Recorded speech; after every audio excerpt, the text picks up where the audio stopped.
Olá pessoal, bom dia, tudo bem com vocês? Dando continuidade às aulas de história do curso, hoje a gente vai falar um pouquinho sobre Revolução Russa, ou, para ser mais adequado, Revoluções Russas, já que aconteceram duas revoluções em 1917, uma em fevereiro e outra em outubro, que a gente acaba considerando como um conjunto e, portanto, as Revoluções Russas.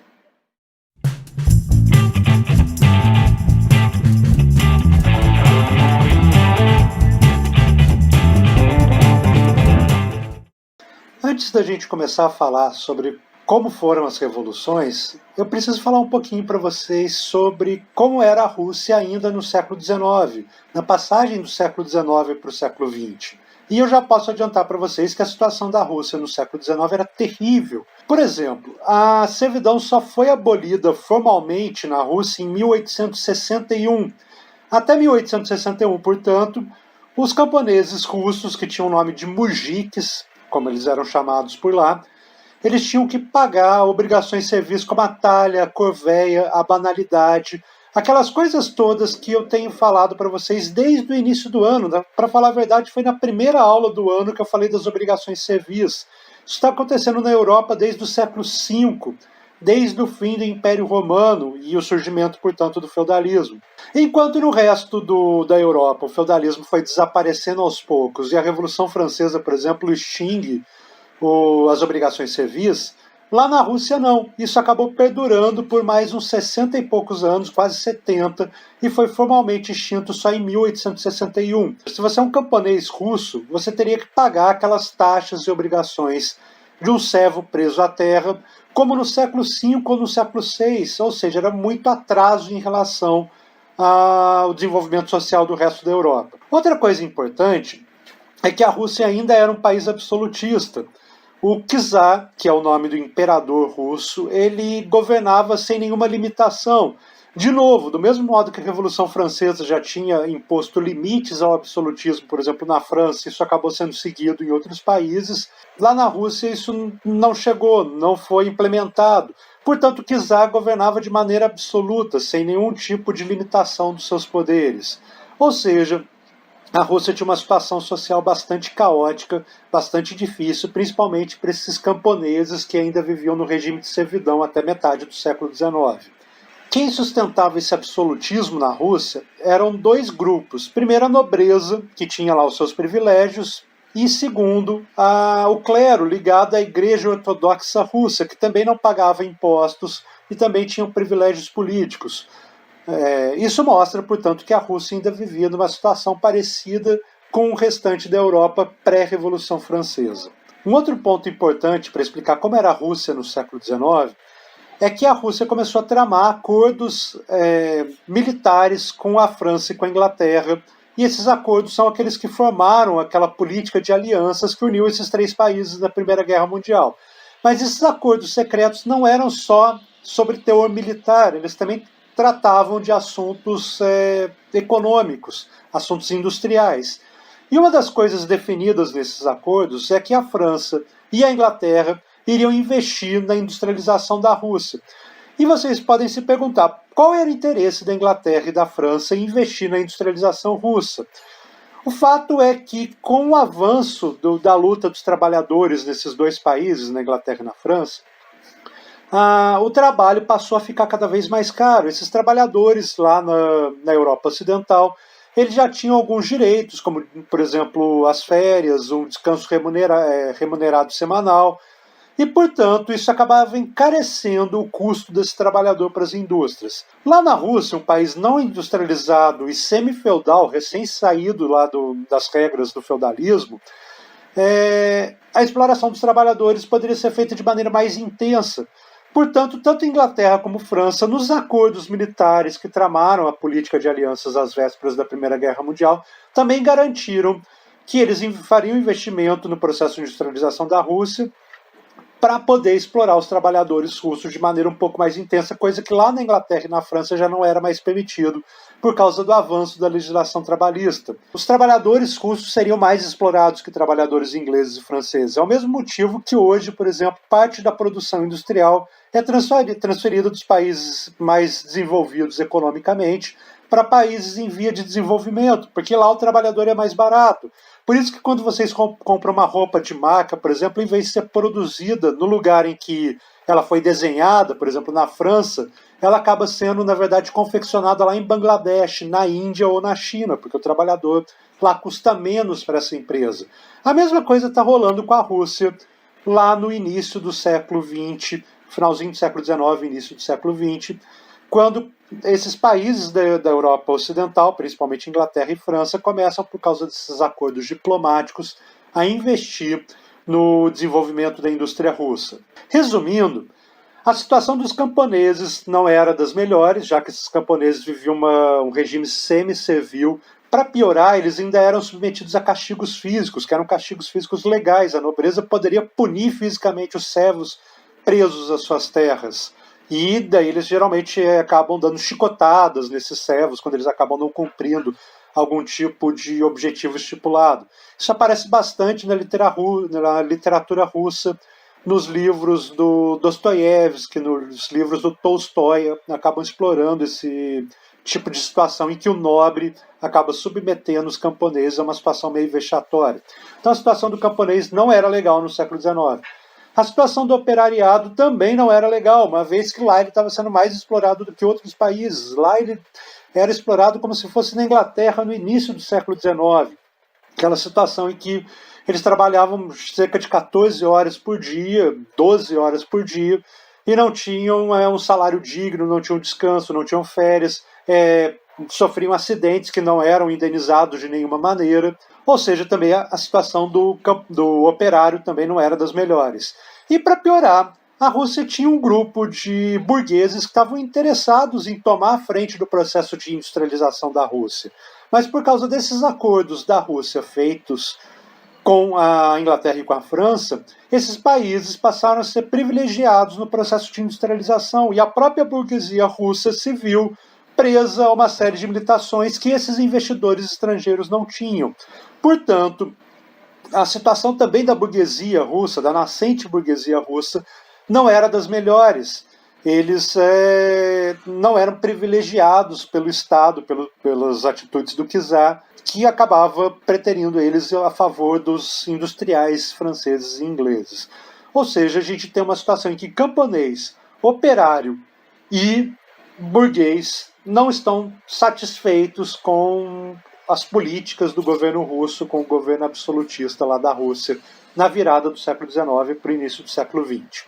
Então, toda essa situação complicada para os trabalhadores, camponeses e burgueses da Rússia fez com que eles se unissem ainda em 1898, na época do absolutismo, na formação de um partido de oposição, que na época, portanto, era ilegal, já que a Rússia ainda era um país absolutista em 1898. Esse partido, portanto, fundado, reunia todas as insatisfações da população contra a política do czar. Praticamente, de fora desse partido só ficou a nobreza e o clero, já que ele unia camponeses, operários e burgueses. E esse partido tinha algumas lideranças, que eu ainda vou falar dessas pessoas na aula de hoje, como, por exemplo, Martov, o Lenin, Plekhanov, que são pessoas que aparecem nessa aula no futuro. Mas, de maneira geral, todo mundo que era oposição ao czar acabou se juntando a esse partido, ainda ilegal em 1898, e começou a tramar atitudes contra o poder absolutista do czar. Esse partido, para vocês terem uma ideia, unindo tanto camponeses quanto operários quanto burgueses, seria o equivalente hoje entre uma união, talvez, de grupos de direita moderada com grupos de esquerda moderada.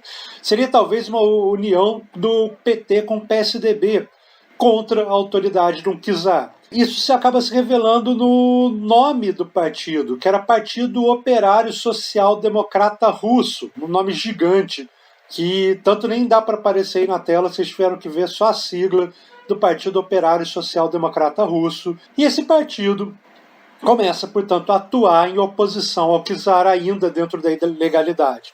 Tanto que várias dessas lideranças do Partido Operário Social Democrata Russo começam a ser perseguidas pelas autoridades do Império. Algumas dessas lideranças acabam exiladas. Não é agora, em 1898, quando o partido é fundado, mas no início do século XIX, o Lenin, por exemplo, vai ser forçado a deixar a Rússia por ordem do czar, por atuar na oposição ao regime dentro do Partido Operário Social Democrata Russo. A situação de insatisfação geral que existia na Rússia acabou favorecendo a união de grupos bastante divergentes, mas que naquele momento se viam como unidos contra o czar.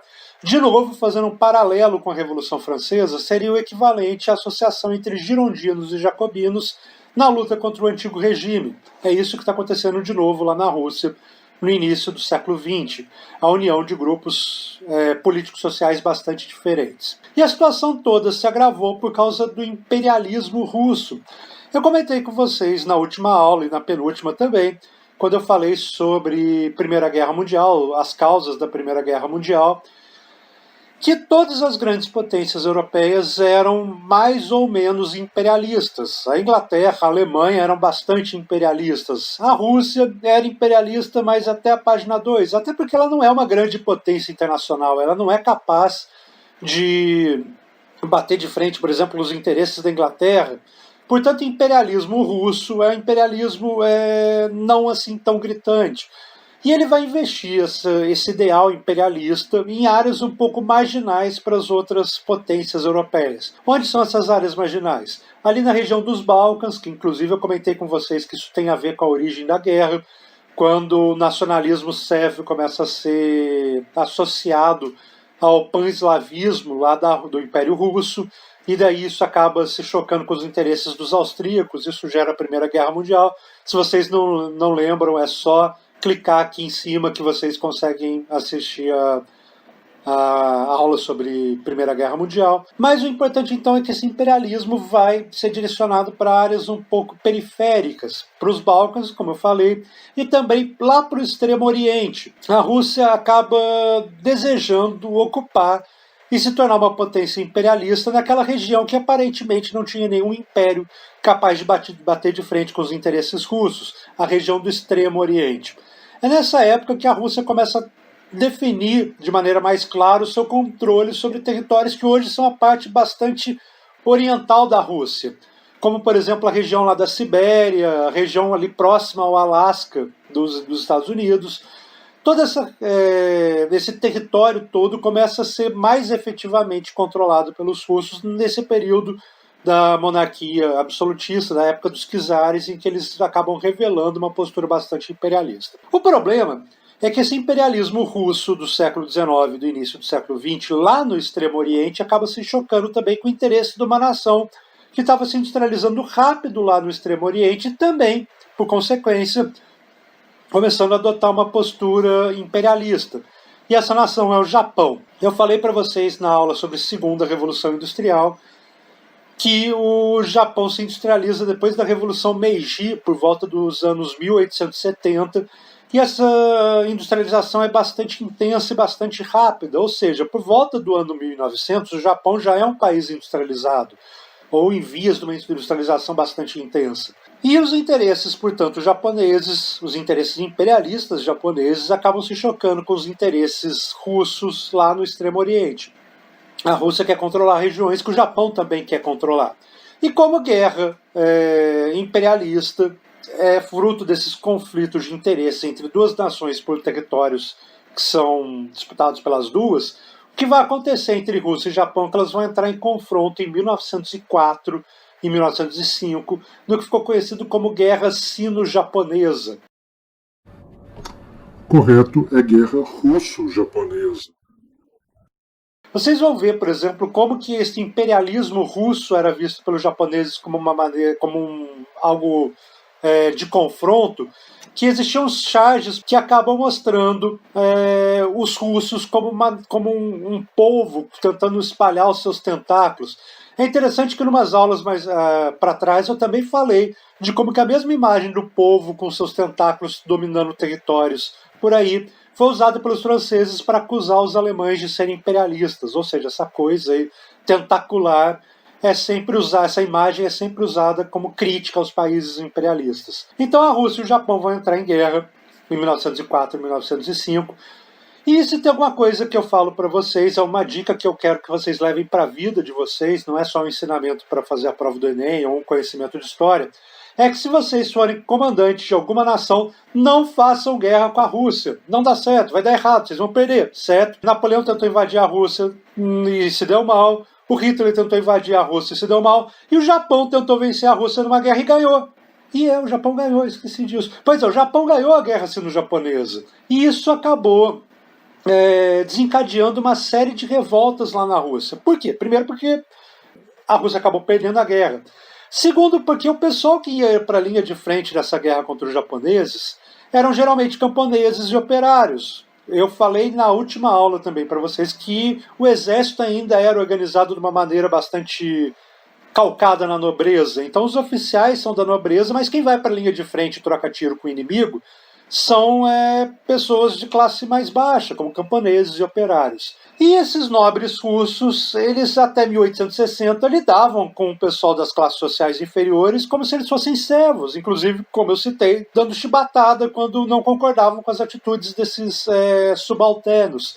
Portanto, lá no exército, esses oficiais russos acabam adotando a mesma postura de não ter nenhum tipo de consideração, por ter um completo desprezo pelos soldados de baixa patente, que estão submetidos a eles. Surgem várias histórias nessa guerra sino-japonesa de violência dos oficiais russos contra os próprios soldados russos, que eram tratados da pior maneira possível. Inclusive, aconteceu uma revolta num navio da marinha russa durante a guerra, o tal encouraçado Potemkin, que foi uma grande revolta de marinheiros que acabaram executando os oficiais do navio em que eles estavam.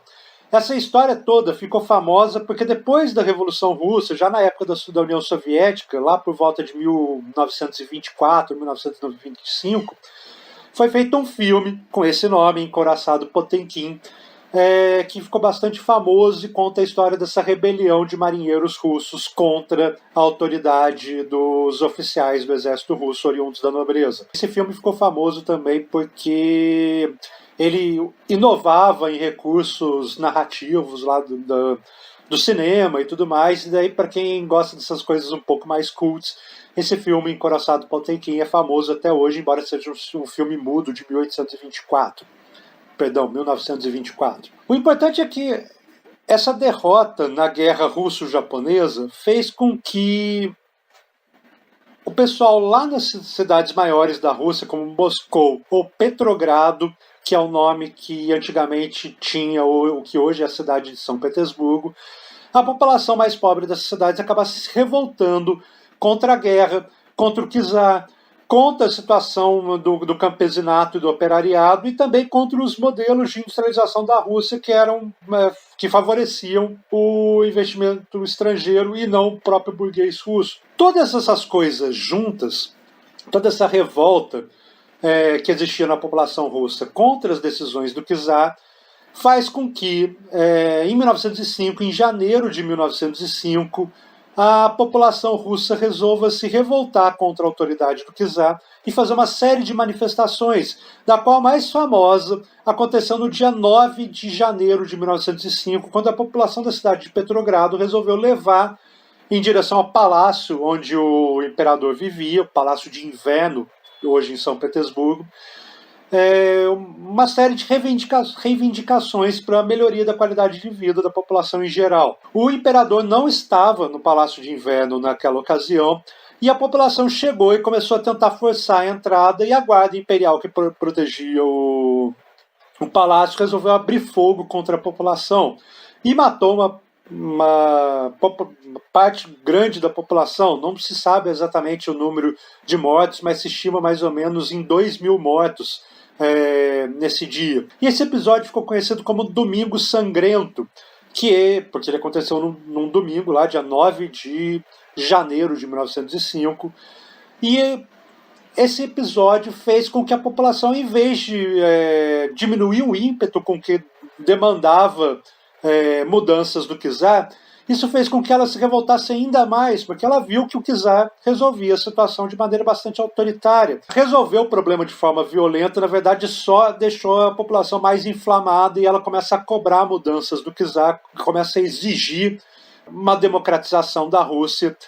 E nas fábricas e no campo começam a surgir organizações de camponeses e de trabalhadores que são fundamentais para se entender o processo revolucionário que vai acontecer lá em 1917. Como consequência, portanto, do Domingo Sangrento, tem a organização de grupos de discussão desses trabalhadores que a gente chama de sovietes. Soviet é uma palavra em russo que significa conselho.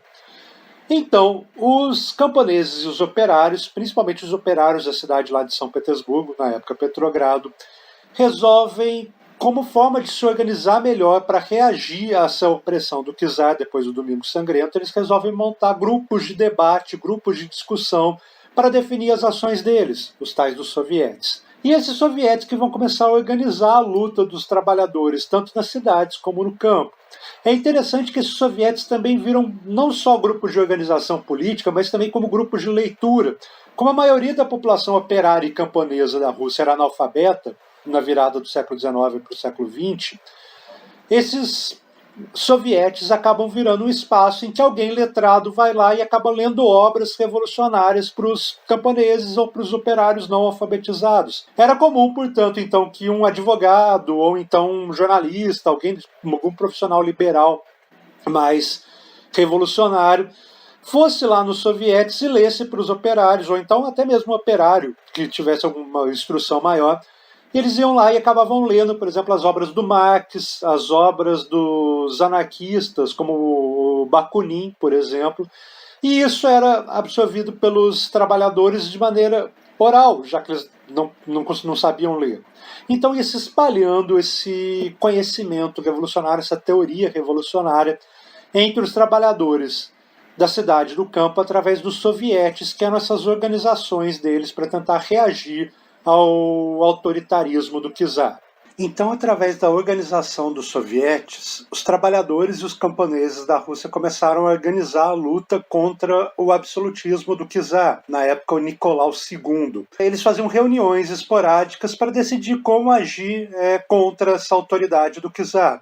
Aqui vocês conseguem ver, por exemplo, uma reunião do soviete de Petrogrado. Era um negócio bastante concorrido, os trabalhadores todos saíam do trabalho e iam para lá para debater as estratégias de luta e, como eu falei, fazer circular textos revolucionários. Essa atividade dos sovietes, portanto, continuou junto com a oposição do Partido Operário Social Democrata Russo e a pressão foi aumentando cada vez mais depois do Domingo Sangrento. Algumas lideranças foram exiladas da Rússia por causa dessa atuação contra o czar, mas isso não diminuiu a força do movimento, pelo contrário, ele só cresceu.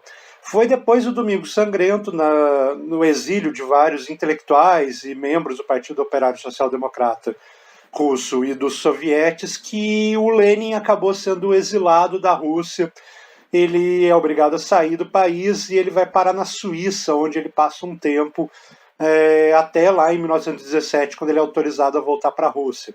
Mas o importante, então, é que o Lenin vive parte da vida dele no exílio, já que ele foi expulso da Rússia por causa das atividades dele contra o absolutismo do czar. Essas manifestações todas, elas começam a dar cada vez mais força para a oposição do czar, eles começam a fazer cada vez mais pressão, até que o Nicolau II não aguenta mais essa pressão e politicamente ele é forçado a convocar a reunião, uma eleição para a Assembleia Russa, que não existia até então. Afinal de contas, a Rússia era um país absolutista. Mas o Nicolau II, portanto, resolve em 1905 convocar eleições para o parlamento russo, um negócio que vai passar a se chamar Duma. Até hoje o nome do parlamento russo é esse, Duma. E essas são as primeiras eleições. E esse grupo, portanto, que seria eleito para a Duma, seria responsável por escrever a primeira Constituição para o Império Russo. E assim a Rússia chegaria ao fim do absolutismo, passaria a ser uma monarquia constitucional. Afinal de contas, teria um imperador e teria uma constituição a qual esse imperador está submetido. É interessante que isso acontece de maneira muito atrasada em relação ao restante dos países da Europa. Por exemplo, a Inglaterra já tem o rei submetido a algumas regras constitucionais desde lá da Carta Magna de 1688. Na França, a gente tem a Constituição de 1791. Até que no Brasil, a gente já tem a Constituição de 1824.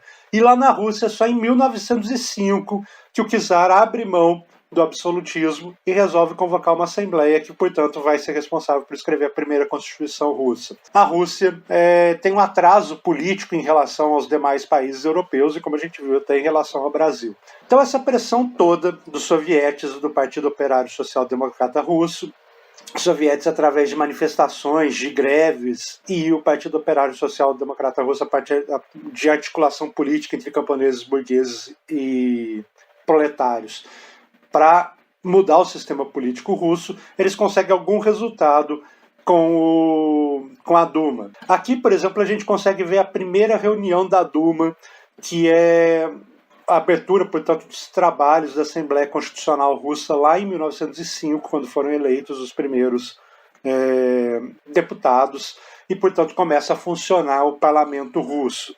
Quem está presidindo essa cerimônia é o próprio Nicolau II, o czar da Rússia, que está ali na posição central dessa imagem que vocês estão vendo. Tudo isso só foi possível por causa da pressão lá do proletariado e do campesinato e dos burgueses, que forçaram, portanto, o czar a decidir mudar o regime e aceitar uma constituição. O momento em que o czar aceita essa constituição ficou o momento em que ele manifesta para o povo que ele vai aceitar uma eleição uma Assembleia Constituinte, é um momento conhecido como Manifesto de outubro de 1905. Com a eleição para a Duma, o movimento de oposição ao czar perde um pouquinho a força, afinal de contas, uma das coisas que eles queriam era o fim do absolutismo russo e melhoria na qualidade de vida do campesinato, do proletariado, desse pessoal todo. Então, com a eleição, existe uma esperança de que as coisas na Rússia vão começar a melhorar. E o Partido Operário Social Democrata Russo, por exemplo, deixa de ser um partido ilegal e passa a operar dentro do regime, passa a se candidatar às eleições, passa a ter deputados na Duma. Então existe um clima, a partir de 1905, a partir do Manifesto de Outubro de 1905, que coloca a democracia como algo que está em vias de consolidação e, por isso, o movimento de oposição ao czar perde um pouquinho a força. Dentro do Partido Operário Social Democrata Russo, que era aquele negócio que eu falei para vocês, que hoje em dia seria como uma mistura do PT e do PSDB num partido só, dentro do regime democrático, ou seja, após lá a eleição para a Duma, começam a surgir as divergências internas desse partido. E daí o Partido Operário Social Democrata Russo, é um nome muito grande de se falar, meu Deus do céu, ele começa a se fragmentar em dois grupos principais. Existiam minorias, mas são dois os grupos principais, que são os mencheviques e os bolcheviques. Os mencheviques são parte do Partido Operário Social Democrata Russo, que propõe melhorias na qualidade de vida da população, melhorias do sistema de governo, mas baseado em reformas de um ponto de vista democrático, atuando dentro da Duma e propondo mudanças.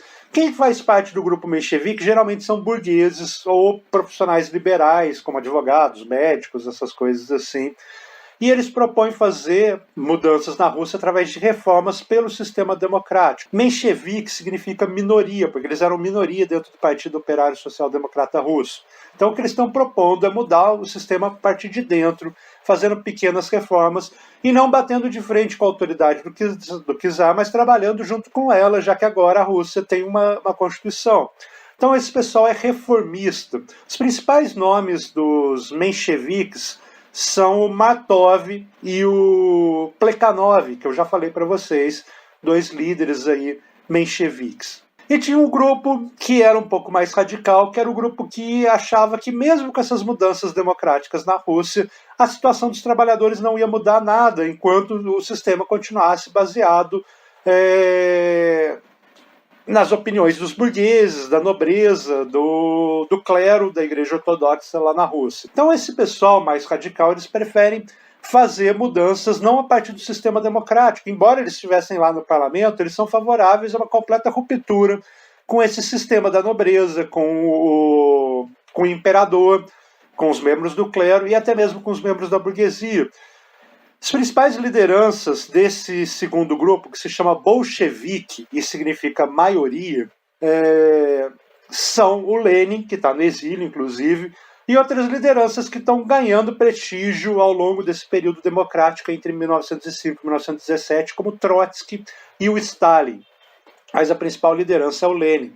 O Lenin era a autoridade maior, mesmo no exílio, dos bolcheviques, e era ele que influenciava a maioria das decisões bolcheviques. Então, no período democrático, entre 1905 e 1917, a gente tem dois grupos que divergem a respeito de como o Partido Operário Social Democrata Russo deve lidar com essa fase democrática. Óbvio que o Partido Operário Social Democrata Russo não é o único partido que existe lá na Rússia. Existem os partidos calcados em valores religiosos, existem os partidos defensores do império, do imperador, do absolutismo.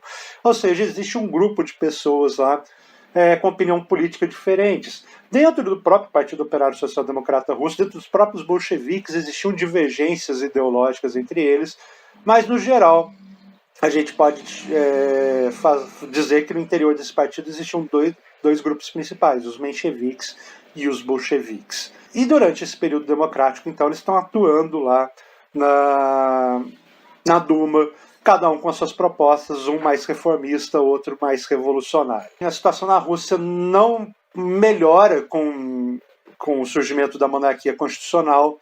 Existe uma grande esperança de que a vida dos trabalhadores, do operariado, do campesinato fosse melhorada com essas mudanças políticas, mas no final das contas não aconteceu muita coisa.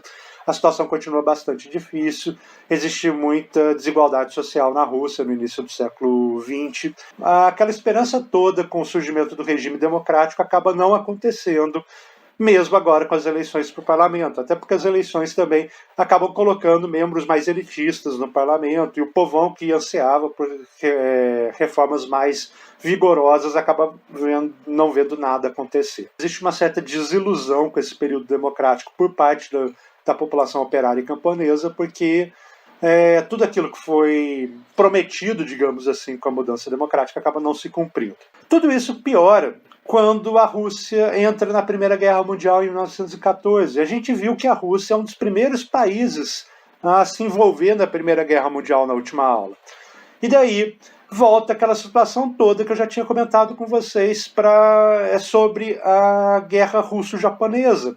Existe lá um oficialato que é oriundo da nobreza, que trata de maneira muito violenta e muito agressiva os subalternos, os soldados de baixa patente, inclusive com castigos físicos, uma questão bastante absurda.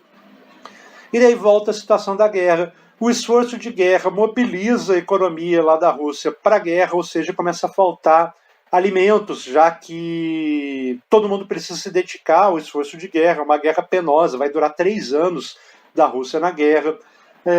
Muitas pessoas morrendo no fronte, tanto na Primeira Guerra Mundial como na Segunda Guerra Mundial, a Rússia foi o país com mais mortos. É uma situação meio parecida com aquela de 1905. Tanto que o Lenin, quando começa a Primeira Guerra Mundial, e ele vê tudo aquilo acontecendo de novo, ele diz que aquela revolução, aquela revolta de 1905 tinha sido como se fosse um ensaio para o que ia acontecer agora, em 1917, porque estava acontecendo tudo de novo. A insatisfação da população, burgueses, trabalhadores, camponeses, todos indignados com as atitudes do czar, a Rússia em guerra de novo, falta de alimentos, violência contra os soldados por parte dos próprios oficiais russos, ou seja, uma repetição de 1905. E de novo voltam a acontecer manifestações, de novo os soviéticos começam a atuar para organizar a luta contra o czar e contra as políticas do czar que levaram a Rússia para a guerra. começa a surgir a história de que a Rússia está na guerra por causa de acordos secretos que o czar fez com a França e com a Inglaterra. Eu falei para vocês que esses acordos que tramaram a política de alianças geralmente eram acordos secretos. A população meio que não entendia por que a Rússia estava na guerra, no final das contas, e por que ela estava na guerra ajudando franceses e ingleses. Qual era o sentido daquilo? Afinal de contas, isso eram acordos secretos entre os governos dos países. E, portanto, começa a ter uma insatisfação muito grande e os soviéticos começam de novo a tramar greves, a tramar atentados, por exemplo, como destruir linhas férreas para impedir a chegada de mais soldados no fronte. Vale dizer que os soviéticos, por exemplo, também começaram a ser organizados entre os soldados. Existiam sovietes, por exemplo, de trabalhadores urbanos, existiam sovietes de trabalhadores rurais, e existiam sovietes de soldados lá no fronte. Começa a ter uma organização operária e de soldados, guerreiros de baixa patente, que estavam submetidos a uma situação ruim lá no exército. Eles começam a se organizar para fazer oposição ao czar e à política de guerra do czar Nicolau II. E isso começa a aumentar de novo a pressão ao czar, até que ele não consegue sequer controlar o próprio exército. Começa a ter um motim no exército russo lá na frente de batalha. Soldados se recusam a obedecer ao oficialato. Inclusive, eles são maioria, afinal de contas são poucos oficiais para um número muito grande de soldados. E daí, esse pessoal começa a organizar lá no fronte a luta contra o czar e se rebelar. Isso gera uma insegurança política. Esses oficiais que estão lá no fronte começam a ver que eles perderam o controle do exército e começam a fazer pressão também sobre o czar para que ele dê um fim àquela situação, para que ele domine aquilo com mãos de ferro. E a situação do czar fica insustentável, porque ele tem bastante oposição nas cidades, o exército está saindo do controle e ele não sabe o que fazer. Em fevereiro de 1917, a solução que ele encontra é abdicar do trono de czar em favor de um príncipe russo, de um membro da alta nobreza, que não era o filho dele, na verdade. Ele acaba abdicando do trono em 1917, em fevereiro de 1917. Esse episódio das movimentações todas ali de operários, soldados, camponeses contra o czar, até levar à abdicação do Nicolau II, é conhecido como Revolução de Fevereiro. Afinal de contas, aconteceu em fevereiro de 1917. Na verdade, sendo bem preciso, não foi em fevereiro, porque os russos usavam um calendário um pouquinho diferente do nosso. Nosso calendário é o calendário gregoriano e eles usavam outro calendário. E, portanto, o fevereiro deles, na verdade, é o nosso março. Assim como quando eu for falar da Revolução de Outubro, a revolução que eles chamam de Revolução de Outubro, na verdade, é novembro no nosso calendário. O czar, então, acaba renunciando ao poder político lá em fevereiro. E daí aquela coisa toda de confusão política. Quem manda agora, ele acaba abdicando em favor de alguém já escolhido por ele. Mas o Partido Operário Social Democrata Russo, por exemplo, não aceita a autoridade do novo governante indicado pelo czar.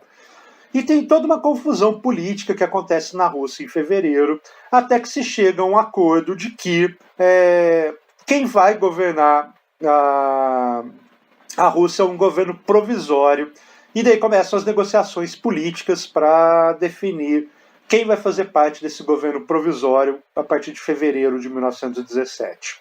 Por causa da força política, da nobreza, dos apoiadores do czar, se constrói um consenso de que quem vai liderar o governo provisório não é o povão, não são os bolcheviques, mas também não vai ser o pessoal que o czar tinha indicado, já que eles estão tentando construir um consenso. Então a ideia é meio que ceder um pouco para não deixar o poder cair na mão dos bolcheviques. Então o governo provisório é instituído com lideranças mencheviques. O principal nome desse governo provisório é um sujeito chamado Kerensky. Kerensky vai ser o líder do governo provisório e ele vai começar a fazer algumas reformas lá na Rússia depois da Revolução de Fevereiro. Que tipo de reforma que ele vai fazer? Primeiro, ele vai garantir as liberdades civis que estavam ameaçadas pelo czar. O czar deveria seguir a Constituição, mas ele vinha desde o início da guerra tomando atitudes que não eram nem um pouco democráticas e nem um pouco constitucionais. Então Kerensky, quando assume o governo, Kerensky com Menchevique, ele começa a botar em prática certas coisas que o czar estava meio que passando por cima. Então ele volta a reforçar as liberdades civis, começa a propor mudanças no sentido da votação para a Duma. A votação para a Duma era baseada em voto censitário, ou seja, você deveria ter uma renda superior a um valor X para poder se candidatar e para poder votar lá na Rússia. E o Kerensky começa a instituir o voto universal na Rússia. Estão se fazendo mudanças ali na Rússia com o governo provisório. E a mais importante dessas mudanças, assim, para as consequências que ela vai ter, é que o Kerensky acaba autorizando a volta dos exilados políticos que o czar tinha expulsado da Rússia. E é nessa leva de gente voltando de fora da Rússia, que tinha sido exilada anteriormente, que o Lenin volta da Suíça para a Rússia. O Lenin acaba chegando de novo lá em São Petersburgo, na época Petrogrado, em abril de 1917, um pouquinho depois da Revolução de Fevereiro. Assim que o Lenin retorna, ele começa a fazer oposição ao governo provisório do Kerensky. O governo do Kerensky prometia certas mudanças na sociedade russa, como a saída da Rússia da Primeira Guerra Mundial, como o acesso à propriedade de terras para os camponeses, já que até então somente a nobreza poderia ter acesso às terras, e algumas reformas que pudessem garantir um regime mais democrático e mais igualitário na Rússia. Só que depois que ele chega ao poder, ele não faz essas mudanças assim tão rapidamente quanto a população esperava. Na verdade, ele começa a alegar que as mudanças eram complicadas, a saída da Rússia da guerra era complicada, era necessário negociar com a Alemanha e com a Áustria, com quem a Rússia estava lutando. Portanto, o tempo vai passando e o governo provisório não consegue cumprir as mudanças que ele sinalizava no início, lá em fevereiro. O Lenin, quando volta, portanto, começa a atuar contra o governo provisório e começa a construir um discurso contra esse governo provisório. Por exemplo, logo que ele chega, ele escreve um manifesto que ficou conhecido como Teses de Abril, em que ele acaba lançando um slogan que vai ser bastante famoso entre os revolucionários até lá em outubro e até um pouquinho depois disso. Nessas Teses de Abril, o Lenin falava que o que a população russa precisava era de paz, terra e pão. Paz para os soldados, terra para os camponeses e pão para todos. Basicamente isso. Era um slogan simples, paz, terra e pão. Vocês conseguem ver nesse cartaz da época da Revolução. Aí tem a imagem do Lenin e tem o paz, terra e pão em russo, Mir, Zemla e Kleb. E o Lenin então consegue achar um espaço de oposição ao governo provisório e volta a ser uma liderança dos sovietes bastante importante. E à medida que o governo provisório vai fracassando na tentativa de mudar as coisas que ele prometeu mudar no início, o Lenin foi ganhando mais popularidade, passou a ser um opositor bastante forte do governo provisório do Kerensky. Até chegar ao ponto em que, em outubro de 1917, o governo provisório passa a ver o Lenin e alguns líderes bolcheviques como inimigos do governo provisório e começa a tentar tomar medidas para diminuir a influência do Lenin. Começa a circular uma história aí de que o Lenin, inclusive, poderia ser preso. E isso acaba adiantando um movimento organizado dos bolcheviques para que eles derrubassem o governo provisório. Portanto, em outubro de 1917, no nosso calendário, 4 de novembro de 1917, os bolcheviques cercam o Palácio de Inverno, que era a sede do governo provisório, e acabam tirando do poder o Kerensky e os demais ministros do governo provisório, instituindo um governo baseado nos sovietes. Como seria esse governo dos sovietes? Como eu falei, cada cidade, cada grupo de operários de uma cidade tinha o seu próprio soviete, assim como os camponeses e os soldados lá no fronte. A ideia é que cada um desses sovietes tomasse as decisões mais importantes sobre a administração do país e escolhesse um delegado para levar aquela decisão ao Conselho Supremo dos Sovietes, que era quem de fato governaria a Rússia depois da Revolução de Outubro. Uma coisa que eu esqueci de falar para vocês, inclusive, é que a Revolução de Outubro também é conhecida como Revolução Vermelha e a Revolução de Fevereiro é conhecida como Revolução Branca. São outros nomes para essas duas revoluções. Os sovietes seriam a forma de estruturação do novo governo. Tudo era decidido pela base, pelos sovietes locais, e delegados levariam aquilo para o Conselho Supremo de Sovietes, que decidiria como funcionaria a nação. Vocês sabem a diferença, por exemplo, entre representante e delegado, é uma diferença importante. Como assim? Aqui o que a gente tem no Brasil hoje são representantes. Nós escolhemos, através do voto, alguém para nos representar, e esse alguém vota de acordo com a consciência dele nas votações lá do Congresso. Ou seja, eu elejo um senador, mas o senador não é obrigado a votar do jeito que eu penso.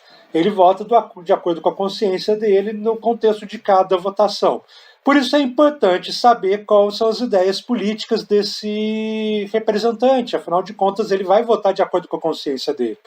Então é importante eu saber quais são os parâmetros morais deles, quais são os princípios dele. Por isso é importante investigar a orientação política do deputado ou senador que você vai votar. No caso do delegado, não. Ele não está indo para votar com a própria consciência. Ele está indo para representar numa instância superior aquilo que já foi decidido numa instância inferior.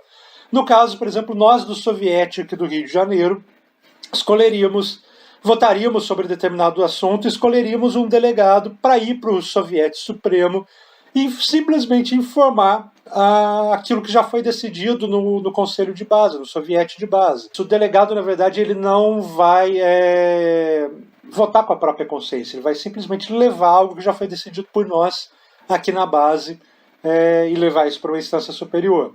Então essa é a diferença entre delegado e representante. Então a ideia de delegados e dos sovietes seria uma forma próxima de democracia direta. Os sovietes dos operários da cidade, dos camponeses e dos soldados votariam diretamente nos assuntos mais importantes da Rússia depois da Revolução.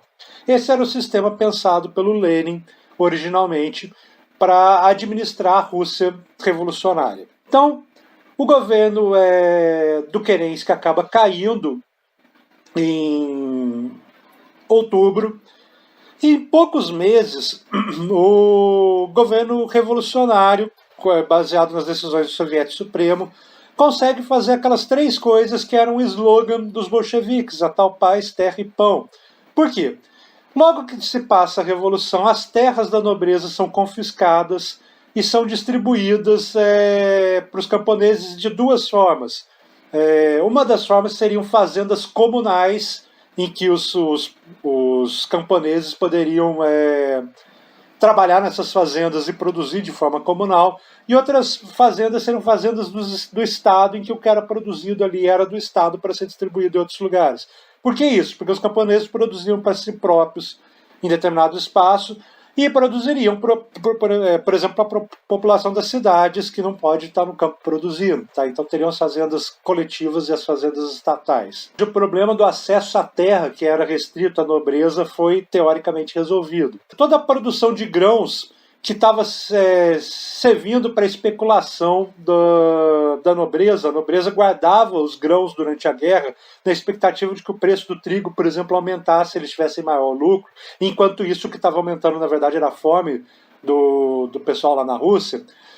Toda essa produção de grãos foi confiscada e distribuída para a população, ou seja, o problema imediato da fome também foi resolvido. O Lenin, como liderança lá dos bolcheviques, acaba entrando num acordo com a Alemanha e com a Áustria, que é o Tratado de Brest-Litovsk, que eu falei para vocês na última aula. E com esse tratado a Rússia acaba saindo da Primeira Guerra Mundial. Com essas 3 ações, então, os bolcheviques acabam realizando aquele slogan que servia de orientação para os operários e para os camponeses e para os soldados da Rússia lutarem pela Revolução, que era a tal da paz, terra e pão. E daí, então, o governo bolchevique já começa com bastante prestígio, que ele realiza aquele slogan que era um slogan de luta deles. O problema é que todos aqueles que foram derrotados, digamos assim, na Revolução de Outubro, os mencheviques, burgueses, o pessoal da nobreza, a realeza, investidores estrangeiros, todos esses passam a ser prejudicados pelas ações do governo bolchevique. Afinal de contas, as terras foram tomadas da nobreza, as indústrias foram nacionalizadas, estatizadas, a Rússia saiu da guerra. Tudo isso faz com que surja um grupo de pessoas contra o governo revolucionário, contra o governo bolchevique. E essas pessoas começam a se organizar militarmente para destituir o governo bolchevique. Então acaba se formando um grupo militar para tentar derrubar o governo bolchevique depois de outubro. E esse grupo ficou conhecido como Exército Branco. Afinal de contas, eles estavam associados à Revolução Branca, que é aquela lá de fevereiro, que colocou os mencheviques no poder. Em resposta ao Exército Branco, uma das lideranças bolcheviques, um sujeito chamado Trotsky, Leon Trotsky, resolve organizar os trabalhadores, os soldados e os camponeses num exército para defender a revolução, o tal Exército Vermelho. Por isso que a gente depois passa a chamar o exército da União Soviética de Exército Vermelho, porque ele surgiu para defender a revolução. Então a gente tem dois grupos militares aí na Rússia, logo depois da Revolução de 17, que é o grupo do Exército Branco e o grupo do Exército Vermelho. Esses grupos vão entrar em guerra entre 1918 e 1921. Esse é o período da Guerra Civil da Rússia. Foi um período bastante penoso para a Rússia. A Rússia já vinha de dificuldades por causa do governo do czar, por causa da participação da guerra.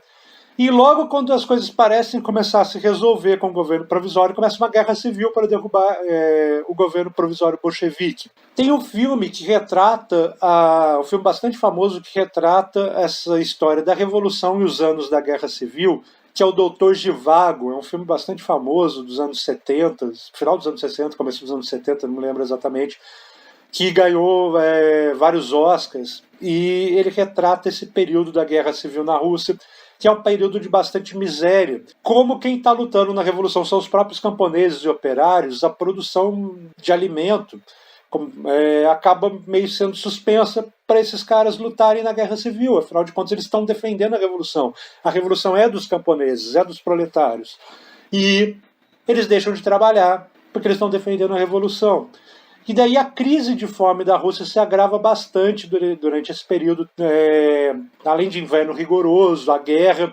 Então muita gente morre de fome durante a Guerra Civil, porque a produção da Rússia praticamente para. A economia russa entra em colapso durante a Guerra Civil, durante esses 3 anos, de 1918 a 1921, quando dura a Guerra Civil. No final das contas, o Exército Vermelho sai vitorioso, e a revolução acaba se espalhando para países vizinhos ali da Rússia, como para a Ucrânia, para a Polônia, para outros países ali em volta, para o Cazaquistão. E é interessante que os países que vão tendo suas revoluções locais socialistas resolvem se integrar depois da Guerra Civil num grande bloco, que surge em 1922, que é a União das Repúblicas Socialistas Soviéticas.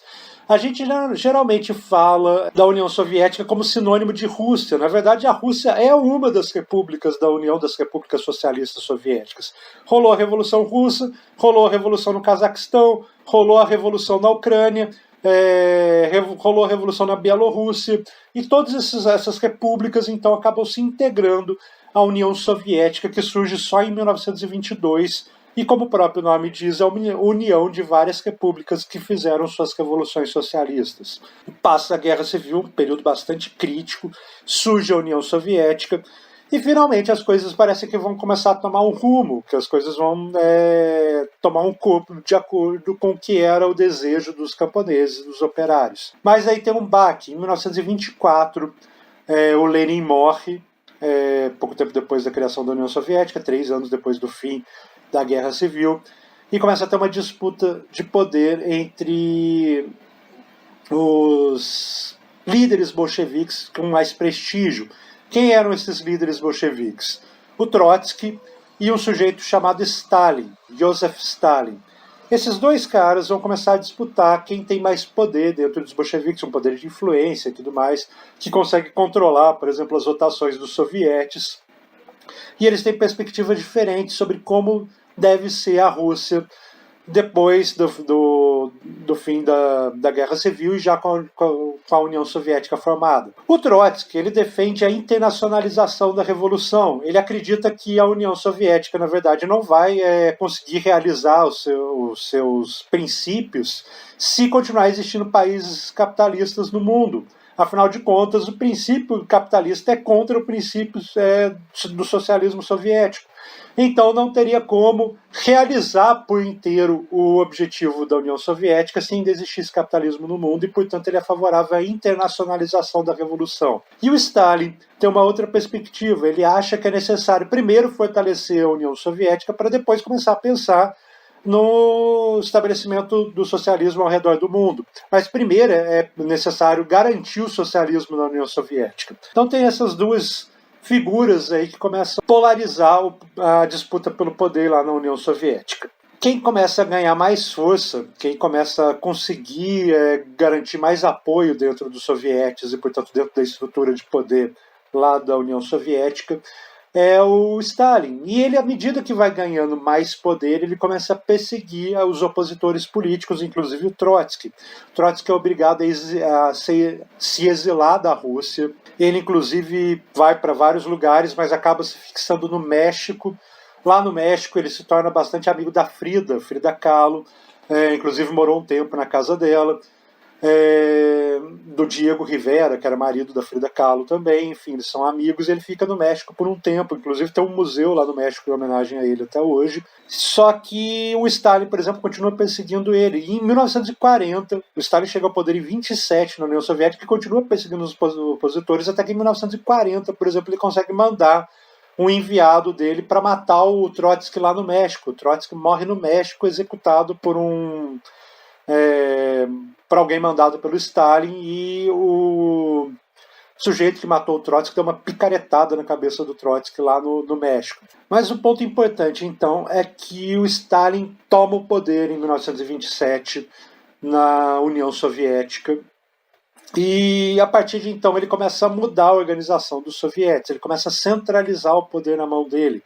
E é uma centralização bastante rápida e bastante intensa. O Stalin começa, por exemplo, criando uma polícia política que serve para investigar os seus opositores. Essa polícia política era NKVD, o nome dela.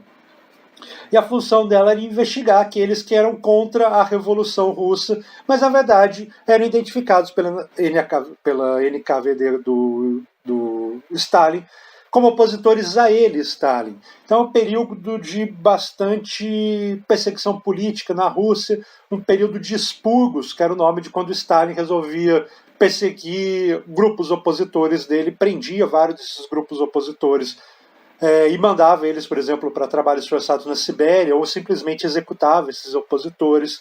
Rolaram alguns expurgos grandes durante o período do Stalin. Às vésperas da Segunda Guerra Mundial, por exemplo, o Stalin mandou executar boa parte dos generais do Exército Vermelho, porque eles estavam, segundo o ponto de vista do Stalin, tramando contra a autoridade dele. Já a partir de 27, quando Stalin chega ao poder, começa a se instaurar uma ditadura personalista governada pelo Stalin, bastante centralizada, em que ele persegue com bastante violência os opositores. Por isso, esse período de 27, quando ele chega ao poder, até 1953, quando ele morre, é conhecido como o período do stalinismo, período de bastante violência e perseguição política na Rússia e um período de centralização política bastante grande na mão do Stalin. Inclusive, por exemplo, ele começa a criar um culto à personalidade, um culto ao próprio Stalin. A figura do Stalin começa a ser propagandeada pelo Estado como um objeto de culto, e isso passa a ser mais importante do que a revolução dos operários e dos camponeses. Daquela proposta original de revolução vai meio que por água abaixo com o stalinismo, porque o que é implementado na União Soviética é um governo bastante centralizador e bastante violento e bastante centralizado, e não um governo com poder descentralizado. Mas mesmo com toda essa perseguição política, o governo do Stalin, ou seja, o período do stalinismo, também contou com um avanço econômico significativo lá na União Soviética. Foi no período do Stalin que começou a ser implementado o plano quinquenal, ou planos quinquenais, porque foram vários seguidos. Como a economia da Rússia estava muito destruída depois da Guerra Civil, esses planos quinquenais tinham o objetivo de investir na indústria de base e criar uma condição, uma situação necessária para o desenvolvimento posterior de uma indústria de variado aspecto. Então, os planos quinquenais, na verdade, consideravam que nos próximos 5 anos a gente faria um investimento bastante concentrado em determinada área e desenvolveria essa área.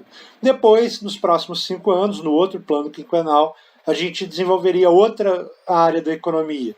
E assim, a União Soviética saiu de um estágio bastante terrível econômico, que era o estágio do qual ela saiu da Guerra Civil, para se tornar uma das principais economias do mundo já às vésperas da Segunda Guerra Mundial.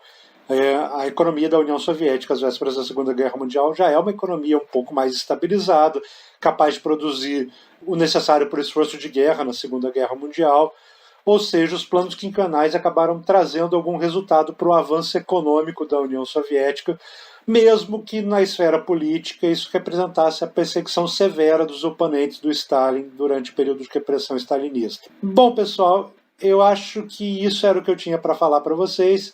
Espero que vocês não tenham dúvidas. Se tiver, é só me mandar uma mensagem que eu respondo. E a gente se vê semana que vem de novo. Até mais!